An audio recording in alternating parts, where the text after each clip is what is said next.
उसकी जुदाई की तड़प ने मुझे आवारा बना दिया था। मैं बहुत ज्यादा नशे करने लगा था। मेरे घर वालों ने और मेरे दोस्तों ने मुझे बहुत ज्यादा समझाया। उन्होंने मुझे कहा कि प्लीज यार, ये नशे करने छोड़ दो, इसमें कुछ भी नहीं रखा, क्यों तुम अपनी जिंदगी बर्बाद कर रहे हो। लेकिन मैं जिद का बहुत पक्का था और मैं किसी की भी नहीं सुनता था। मेरे मोहल्ले के लोग मुझे नशेई कहने लगे थे, लेकिन मुझे कोई फर्क नहीं पड़ता था कि कोई मेरे बारे में क्या सोच विचार रखता है। हकीकत तो ये थी कि मैं कभी भी होश में आना ही नहीं चाहता था। फिर एक दिन मुझे उसकी कॉल आई। वो मुझे कहने लगी कि मुझे तुमसे मिलना है, क्या तुम मुझसे मिलने आ सकते हो। मुझे तो उसे देखे हुए एक अरसा हो गया था। जब मैंने उसके मुंह से मुलाकात का सुना तो मेरी जान में जैसे एक जान आ गई हो। और फिर मैं उससे मिलने चला गया। मैं एक रेस्टोरेंट के बाहर पार्किंग में अपनी मोटरसाइकिल खड़ी कर रहा था कि इतने में मेरे पास एक गाड़ी आकर रुकी। उस गाड़ी में से एक बहुत खूबसूरत और मॉडर्न औरत बाहर निकलकर मेरी तरफ आने लगी।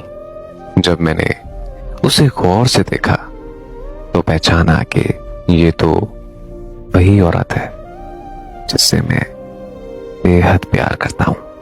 फिर हम दोनों रेस्टोरेंट पर जाकर बैठ गए। वो बहुत ज्यादा खुश नजर आ रही थी। फिर वो मुझे कहने लगी कि देखो, मैं अपने घर में बहुत ज्यादा खुश हूं। मेरा शौहर मुझसे बहुत ज्यादा प्यार करता है। मेरे अब 2 बच्चे भी हो चुके हैं। हमारा मिलना किस्मत में नहीं लिखा था। मैं भी शुरू में तुम्हें याद करके रोती रहती थी, लेकिन फिर वक्त के साथ साथ सब बदलता गया। मुझे दुनियादारी की समझ आने लगी और देखो, अब तो तुम मुझे याद भी नहीं आते हो। मैं कसम खा के कहती हूं कि अब मैं तुमसे प्यार नहीं करती।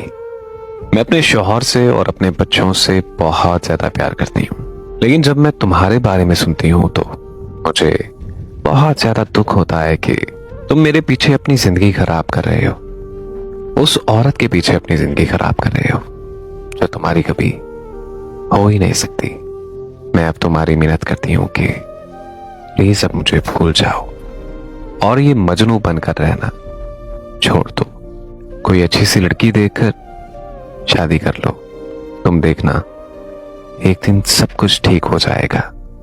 मैं तुम्हारे लिए बहुत ज्यादा दुआ करूंगी।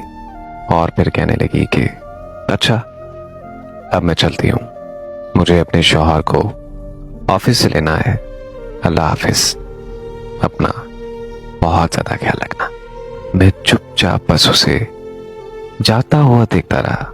उसके कपड़े, उसके बात करने का अंदाज और वो सबका सब बदल चुका था। वो थी ही नहीं जिसे मैं प्यार करता था। उससे मुलाकात करने के बाद मैं अपनी जिंदगी में बिल्कुल नॉर्मल हो गया। आज मैंने सारे के सारे नशे छोड़ दिए हैं। बस एक चीज नहीं छोड़ सका तो वो है मेरी एक तरफा मोहब्बत, जिसके ला हासिल होने के भी अब मुझे कोई फर्क भी नहीं पड़ता। बस जिंदगी में उसे एक ही दुआ दूंगा कि वो हमेशा अपने बच्चों के साथ, अपने खामन के साथ हमेशा खुश रहे।